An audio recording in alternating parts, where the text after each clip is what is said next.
Imagine trying to run a marathon while breathing through a straw. And half the track is actually on fire. Yeah, that's a good way to put it. Right. So that is basically what the global economy is doing today. So welcome to our deep dive into the August 26th Daily Tech Reader Brief. We're unpacking how physical bottlenecks are currently choking our digital future. And just a quick note before we dive in. Oh, yeah, good. Our sources today touch on some highly charged actions by President Trump and Canada and Iran. Right. Yeah, we aren't picking sides here. We're just here to map out the facts and help you understand the ideas driving the news. Exactly. So the big theme here is that the consequences of scale are really finally catching up to us. We have built this deeply interconnected world, just assuming resources and shipping lanes would always be there. Yeah, and now we're hitting the hard physical limits of those systems like all at the exact same time. Right. Let's look at those limits because Right. international trade it feels like it's seizing up. I mean, Canada is imposing $20 billion in retaliatory tariffs on American steel and dairy and farm equipment. Wow. And President Trump countered that by threatening 50% tariffs on Canadian autos by January 1st.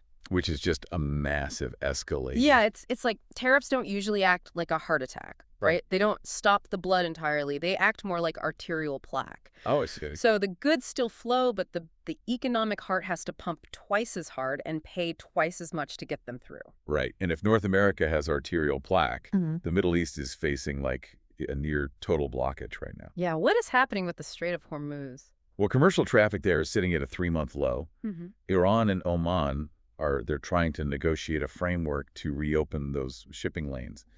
But Iran is demanding that military vessels be permanently barred. Permanently barred. So if you're listening and wondering why a Middle East shipping lane matters to you, the sources highlight a massive ripple effect. It's all about natural gas. Yeah. That bottleneck is severely constraining Qatar's liquefied natural gas exports, or LNG. Right. And those aren't just numbers on a spreadsheet. Europe relies heavily on those specific shipments. So a clogged waterway in the Middle East means European governments are suddenly scrambling to keep the heat on for winter. Exactly. They have these winter contingency plans, and they're all up in the air now. Which brings us to the economic consequence of all this friction, because when the physical economy pumps twice as hard to secure energy, you get inflation. Yeah, you definitely do. And the sources note the Fed's preferred inflation measure is stubbornly stuck at 3.7%. Right. But this is where I struggle with the math. Borrowing money is expensive, and the physical economy is stalling. Yet Wall Street is just holding its breath for NVIDIA's quarterly earnings. Yeah. Because tech companies are spending money like water right now. Well, the NVIDIA report is basically the ultimate litmus test for the whole artificial intelligence boom. How so? Well, enterprise software vendors are under massive pressure to show corporate buyers actual measurable productivity gains from AI.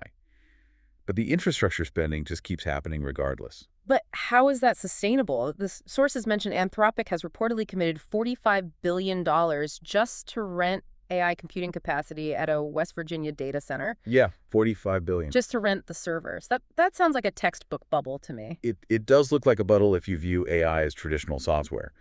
But these companies they're treating AI compute like a finite precious commodity. Oh, okay. They're betting tens of billions that securing this infrastructure now is literally the only way to survive the next decade.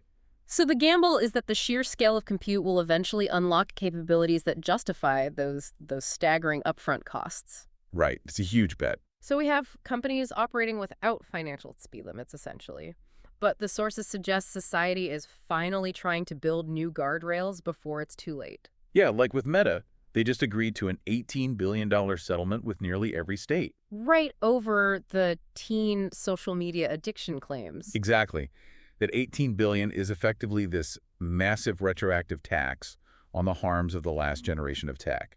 We rolled out social media, we saw the damage, and now we are paying for it years later. Right, which contrasts sharply with what Bill Gates is doing. Oh, yeah.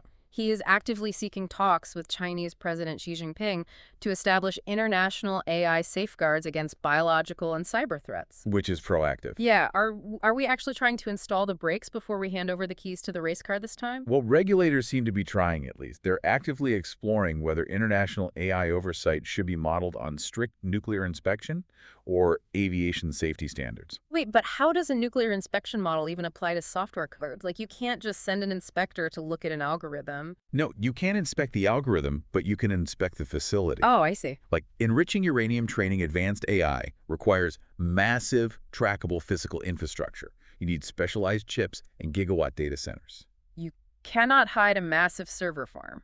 Exactly.